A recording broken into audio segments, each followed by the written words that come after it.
इस वीडियो में दोस्तों हम लोग आईटीआई इलेक्ट्रीशियन सेकेंड ईयर का दोस्तों प्रीवियस ईयर का यहाँ पर हम लोग क्वेश्चन सॉल्व करेंगे। जो एग्जाम हुआ था दोस्तों यहाँ पर आप लोगों का 13 अगस्त 2022 को दोस्तों ये पेपर हुआ था 12:15 से लेकर 2:15 के बीच में। ठीक, तो इस शिफ्ट का ये पेपर है, इलेक्ट्रीशियन सेकेंड ईयर का है।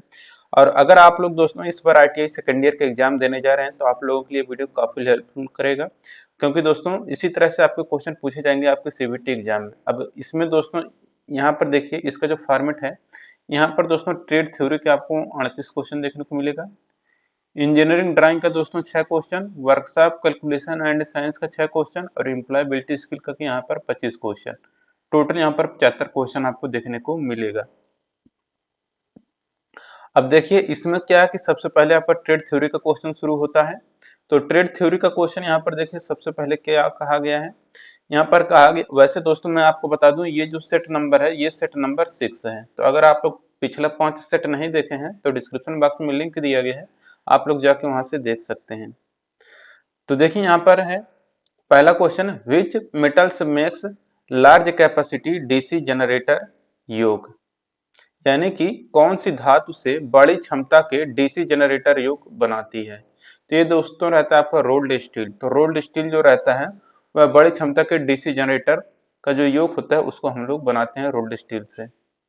दूसरा क्वेश्चन यहाँ पर देखिए कह रहा है, which atomic material used for nuclear fusion in nuclear power station, परमाणु ऊर्जा स्टेशन में परमाणु विखंडन के लिए प्रयुक्त परमाणु सामग्री का नाम क्या होता है। तो देखिए परमाणु ऊर्जा स्टेशन में परमाणु विखंडन के लिए जो हम लोग दोस्तों परमाणु सामग्री यूज करते हैं वो रहता है हमारा थोरियम। ठीक, तो यहाँ पर ऑप्शन नंबर डी करेक्ट हो जाएगा। तीसरा क्वेश्चन है, which type of single phase motor is so, यहाँ पर जो सिंगल फेज मोटर आपको दिखाया गया है ये किस प्रकार का सिंगल फेज मोटर है। तो दोस्तों ये जो सिंगल फेज मोटर है ये आपका कहलाता है कैपिस्टर स्टार्ट कैपिस्टर रन मोटर। ठीक, तो कैपिस्टर स्टार्ट कैपिस्टर रन मोटर का ये सिंबल था। तो दोस्तों ये कैपिस्टर स्टार्ट कैपिस्टर रन मोटर का ये फिगर दिया गया है। चौथा क्वेश्चन यहाँ पर कह रहा है, what is electric drive, electric drive क्या है। तो देखिए दोस्तों इलेक्ट्रिक ड्राइव जो होता है वो रहता है an electromechanical device for controlling motor, motor को नियंत्रित करने के लिए एक विद्युत यांत्रिक उपकरण। ठीक, तो यहाँ पर ऑप्शन नंबर बी करेक्ट हो जाएगा कि मोटर को नियंत्रित करने के लिए एक विद्युत यांत्रिक उपकरण। पांचवा क्वेश्चन है, विच circuit breaker is a leakage current protection, कौन सा सर्किट ब्रेकर लीकेज करंट से सुरक्षा करता है। तो देखिए जो सर्किट ब्रेकर लीकेज करंट से सुरक्षा करता है वो रहता है आपका ELCB। ऑप्शन नंबर बी यहाँ पर करेक्ट हो जाएगा ELCB। छठा क्वेश्चन है, which rule is to find the direction of induced EMF in DC generator, DC generator में प्रेरित EMF की दिशा ज्ञात करने के लिए किस नियम का उपयोग किया जाता है। तो देखिए डीसी जनरेटर में प्रेरित EMF की दिशा ज्ञात करने के लिए जो नियम यूज किया जाता है वो रहता है आपका फ्लेमिंग का राइट हैंड रूल। तो फ्लेमिंग के दाएं हाथ का नियम, ऑप्शन नंबर यहाँ पर डी करेक्ट हो जाएगा। सातवां क्वेश्चन कहा गया है, what is the advantage of AC drive compare to DC drive, DC drive की तुलना में AC ड्राइव का क्या फायदा है। तो देखिए DC ड्राइव की तुलना में AC ड्राइव का जो फायदा है वो है कि installation and running cost is less, स्थापना और चलाने की लागत कम है। तो सातवें का यहाँ पर ए आंसर करेक्ट हो जाएगा। आठवां क्वेश्चन है, which rule determines the direction of rotation of armature in DC motor, DC motor में आर्मेचर के घूमने की दिशा को कौन सा नियम निर्धारित करता है। देखिए डीसी मोटर में आर्मेचर के घूमने की दिशा जो निर्धारित करता है वो रहता है फ्लेमिंग का लेफ्ट हैंड रूल। तो यहाँ पर फ्लेमिंग के बाएं हाथ का नियम करेक्ट हो जाएगा। नौवां क्वेश्चन यहाँ पर कहा गया है कि which instrument measure insulation resistance of a 3 phase induction motor, 3 phase प्रेरण मोटर के इंसुलेशन प्रतिरोध को कौन सा उपकरण मापता है। देखिए 3 फेज प्रेरण मोटर के इंसुलेशन प्रतिरोध को जो उपकरण मापता है वो रहता है आपका मेगर। ऑप्शन नंबर सी यहाँ पर करेक्ट हो जाएगा मेगर। 10वां क्वेश्चन है, which is the main application of silicon control rectifier, SCR का मुख्य अनुप्रयोग क्या है। तो SCR का मुख्य प्रयोग होता है दोस्तों स्पीड कंट्रोल ऑफ मोटर। तो मोटर की गति को नियंत्रित करने के लिए हम लोग SCR का प्रयोग करते हैं। अब 11 नंबर का क्वेश्चन यहाँ पर कर रहा है, what is the purpose of trip coil used in circuit breakers, circuit ब्रेकरों में इस्तेमाल की जाने वाली ट्रिप कॉइल का उद्देश्य क्या है। देखिए सर्किट ब्रेकरों में इस्तेमाल किया जाने वाला जो ट्रिप कॉइल रहता है इसका मेन उद्देश्य रहता है दोस्तों remote operation. Option number B correct हो जाएगा, रिमोट ऑपरेशन। 12 नंबर क्वेश्चन है, where square wave inverter are use. वर्ग तरंग इन्वर्टर का उपयोग कहाँ किया जाता है? तो देखिए वर्ग तरंग इन्वर्टर का जो प्रयोग किया जाता है वह जनरल लाइटिंग में किया जाता है, तो सामान्य प्रकाश व्यवस्था। ऑप्शन नंबर डी करेक्ट हो जाएगा। 13 नंबर क्वेश्चन है, which type of winding wire is use to find submersible pump motor. किस प्रकार के वाइंडिंग तार को सबमर्सिबल पंप मोटर को वाइंडिंग करने के लिए किया जाता है? देखिए जिस प्रकार के वाइंडिंग तार को सबमर्सिबल पंप मोटर की वाइंडिंग करने के लिए किया जाता है वो रहता है आपका पीवीसी कवर्ड टाइप, यानी कि polyvinyl chloride covered type, PVC covered type हो जाएगा। ठीक। 14 नंबर क्वेश्चन यहाँ पर कह रहा है, which type of single phase motor is use for hard disk drive. Hard disk drive के लिए किस प्रकार की सिंगल फेज मोटर का उपयोग किया जाता है? देखिए हार्ड डिस्क ड्राइव के लिए जिस प्रकार के सिंगल फेज मोटर का उपयोग किया जाता है वो रहता है आपका स्टेपर मोटर। 15 नंबर क्वेश्चन है, which output transformer is used in automatic voltage stabiliser. स्वचालित वोल्टेज स्टेबलाइजर में किस प्रकार के आउटपुट ट्रांसफार्मर का उपयोग किया जाता है? देखिए जो स्वचालित वोल्टेज स्टेबलाइजर होता है उसमें जिस प्रकार के आउटपुट ट्रांसफार्मर का उपयोग किया जाता है वो रहता है आपका auto transformer. Option number A correct हो जाएगा। 16 नंबर क्वेश्चन है, what is the name of the DC generator field. ये जो आपको डीसी जनरेटर का फील्ड दिखाया गया है इसका नाम आपको बताना है। तो ये दोस्तों है आपका फिगर कम्युलेटिव कंपाउंड जनरेटर का। ऑप्शन नंबर यहाँ पर बी करेक्ट हो जाएगा। अब 17 नंबर क्वेश्चन है, which material used for making photovoltaic cell. Photovoltaic cell बनाने के लिए किस सामग्री का उपयोग किया जाता है? तो देखिए दोस्तों जो फोटोवोल्टाइक सेल रहता है इसके लिए हम लोग सिलिकॉन का प्रयोग, यानी कि अर्धचालक यहाँ पर जो है सिलिकॉन, इसका प्रयोग हम लोग करते हैं। ठीक, तो फोटोवोल्टाइक सेल बनाने के लिए हम लोग सिलिकॉन का प्रयोग करेंगे।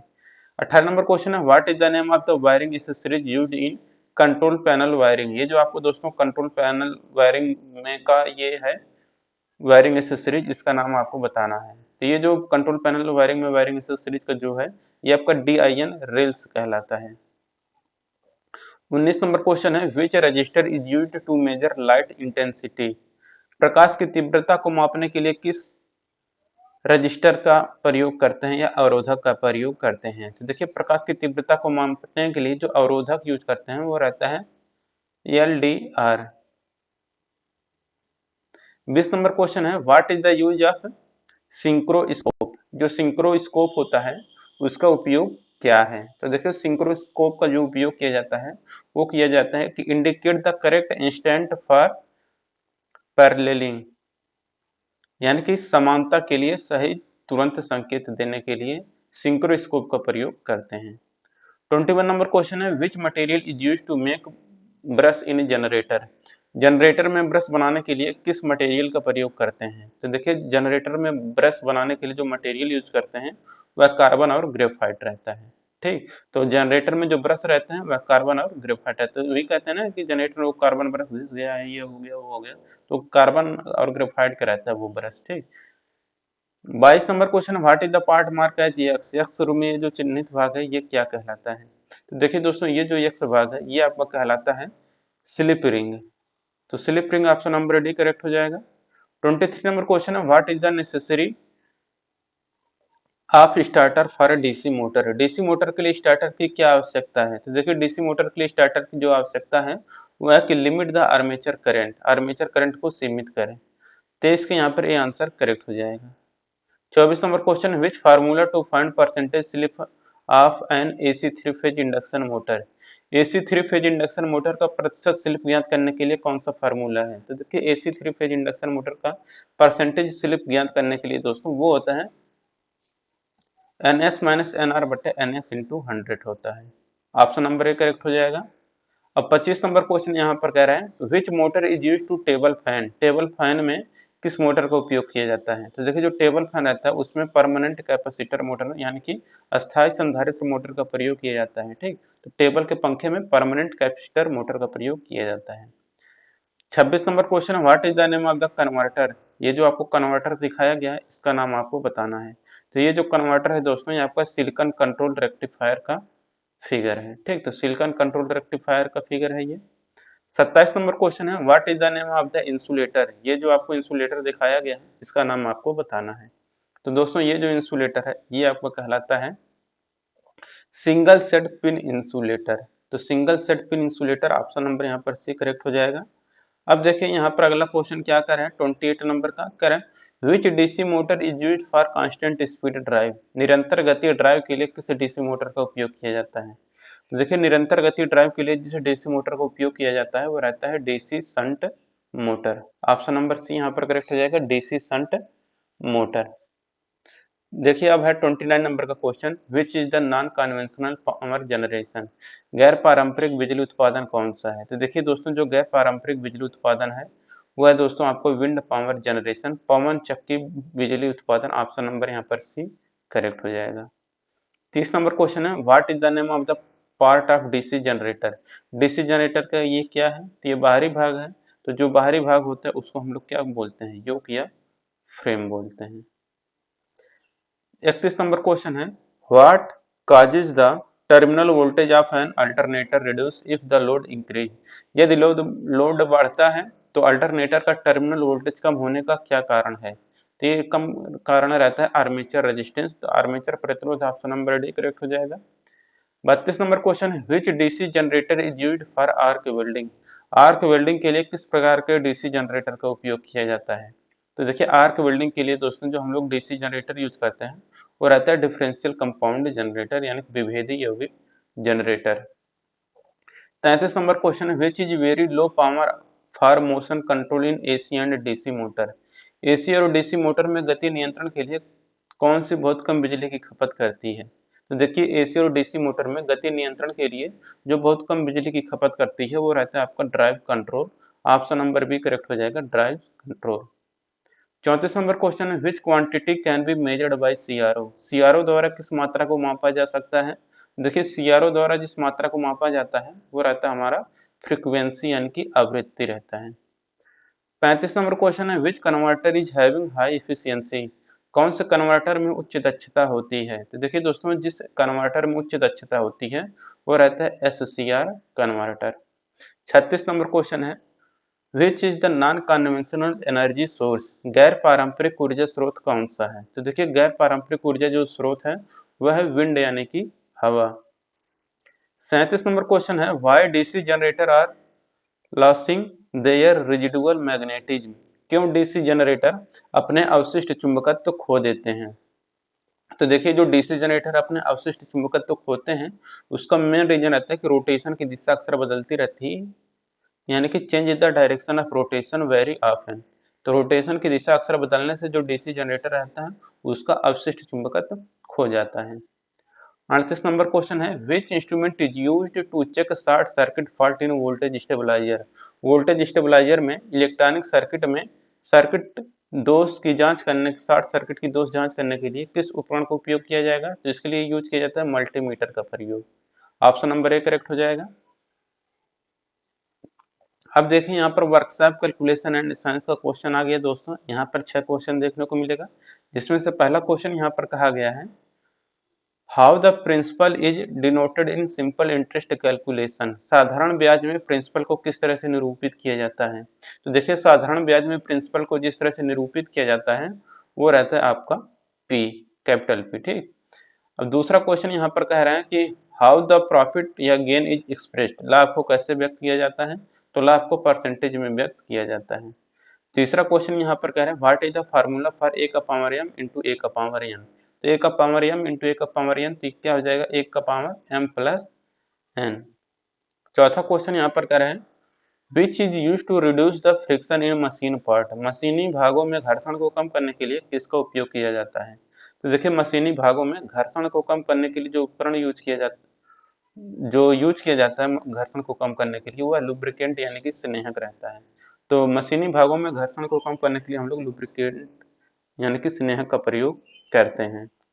पांचवा क्वेश्चन यहाँ पर कहा गया है कि what is the name of a booklet the rate of various term are indicated, कौन सा प्राधिकरण दरों की अनुसूची को प्रकाशित करता है। ये रहता है आपका प्राइस कैटलॉग, सरकारी विभाग। तो यहाँ पर दोस्तों देखेंगे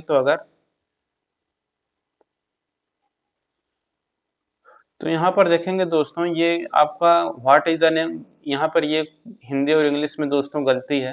हिंदी यहाँ पर देखिए कह रहा है कौन सा प्राधिकरण दरों की अनुसूची को प्रकाशित करता है, तो इस हिसाब से देखेंगे तो वो कहेगा आपका सरकारी विभाग। लेकिन यहाँ पर इसका इंग्लिश देखें, what is the name of the booklet the rate of various term are indicated. ठीक, तो इसका अगर इंग्लिश देखेंगे तो वह कौन सा दोस्तों ऐसा बुकलेट रहता है जिसमें कि विभिन्न प्रकार के रेट रहते हैं, तो आपका प्राइस कैटलॉग रहता है। तो यहाँ पर हिंदी अगर इंग्लिश में देखेंगे तो इंग्लिश वाला सही है, और हिंदी वाला देखेंगे तो हिंदी वाला सही है, लेकिन हिंदी और इंग्लिश दोनों यहाँ पर दोनों अलग अलग टाइप के आपके क्वेश्चन बन जाते हैं। क्योंकि दोस्तों यहाँ पर देखिए प्राइस बैंक यानी कि व्यक्तिगत, ये गलत है। प्राइस टैग पार्टनरशिप फर्म, ये आपका गड़बड़ है। ठीक, अब देखिए यहाँ पर छठा क्वेश्चन है, which handbook refers by machine engineer, machine engineer द्वारा निर्दिष्ट पुस्तिका क्या है, तो यह है दोस्तों mark standard. Option number A correct हो जाएगा। अब देखिए दोस्तों यहाँ पर इंजीनियरिंग ड्राइंग की आपको क्वेश्चन देखने को मिलेगा।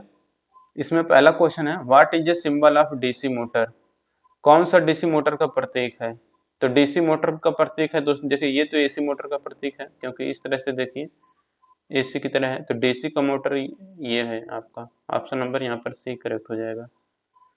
अब देखिए दूसरा क्वेश्चन यहाँ पर कर रहे हैं, what is the material of line insulator, line insulator की सामग्री क्या है, तो यह है आपका पोर्सिलिन क्ले। तीसरा क्वेश्चन है, व्हाट इज प्रोटेक्टिव डिवाइस, सुरक्षात्मक उपकरण कौन सा है, तो यह दोस्तों आपका फ्यूज, फ्यूज क्या है आपका सुरक्षात्मक उपकरण है। चौथा क्वेश्चन है, identify the batten holder in the following picture, batten holder कौन सा है, तो ये जो दोस्तों आपको दिख रहा है ये आपका बैटन होल्डर कहलाता है। पांचवा क्वेश्चन है, which part regulates the heat in automatic iron, कौन सा भाग स्वचालित लोहे में गर्मी को नियंत्रित करता है, यह है आपका थर्मोस्टैटिक स्विच। छठा क्वेश्चन है, identify the symbol of direction and alternating current, प्रत्यक्ष और प्रत्यावर्ती करंट के लिए प्रतीक क्या है, तो प्रत्यक्ष और प्रत्यावर्ती करंट के लिए ऑप्शन नंबर यहाँ पर सी हो जाएगा। प्रत्यक्ष करंट ये, प्रत्यावर्ती करंट ये नीचे वाला है। अब देखिए एम्प्लॉयबिलिटी स्किल का दोस्तों यहाँ पर क्वेश्चन अब आपको देखने को मिलेगा। यहाँ पर देखिए पहला क्वेश्चन है, which one is not a verbal communication, मौखिक संवाद नहीं है, तो वह दोस्तों अटेंडिंग इंटरव्यू, इंटरव्यू में शामिल होना मौखिक संवाद नहीं है। दूसरा क्वेश्चन यहाँ पर कह रहा है, communication play a very important role in, संवाद हमारे किसमें महत्वपूर्ण भूमिका निभाता है, तो रहता है our personal and professional life है, तो संवाद हमारे व्यक्तिगत और व्यावसायिक जीवन में महत्वपूर्ण भूमिका निभाते हैं। पांचवा क्वेश्चन है, what is the standard way in switch computer connected wireless, computer को वायरलेस कनेक्ट करने का सबसे आसान तरीका क्या है, वो रहता है दोस्तों आपका वाईफाई। चौथा क्वेश्चन है, what help us to maintain the balance between the mental and physical activity, भौतिक और मानसिक क्रियाकलापों के बीच कौन संतुलन बनाए रखता है, तो वो रहता है hobbies. Option number D correct हो जाएगा।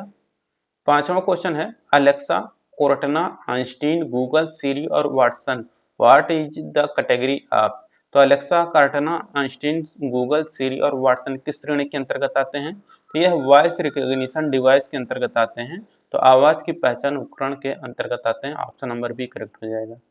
छठा क्वेश्चन है, what is a file storage and synchronisation service of cloud computing developed by Google, Google द्वारा विकसित क्लाउड कंप्यूटिंग की एक फाइल स्टोरेज और सिंक्रोनाइजेशन सेवा क्या है, तो यह है दोस्तों आपका Google drive. Option number B correct हो जाएगा। सातवां क्वेश्चन है, use the correct preposition to complete the sentence, I will meet you the third week January, तो देखिए I will meet you in the third week of January होगा। Option number यहाँ पर D भरा जाएगा, तो ऑप्शन नंबर डी हो जाएगा।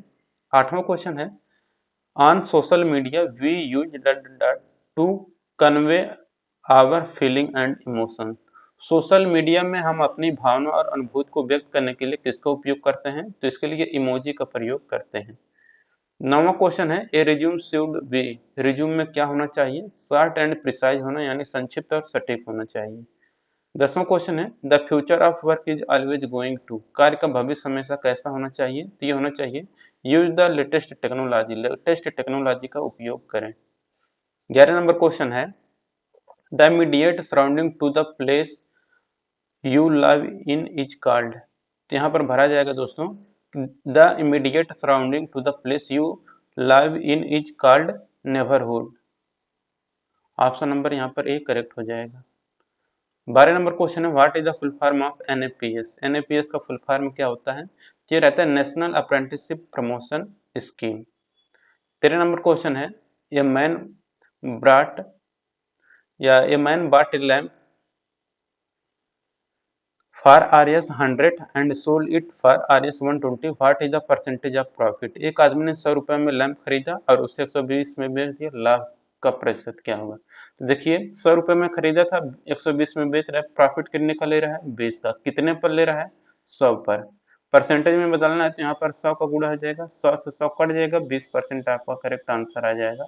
ऑप्शन नंबर यहाँ पर डी करेक्ट हो जाएगा, 20%।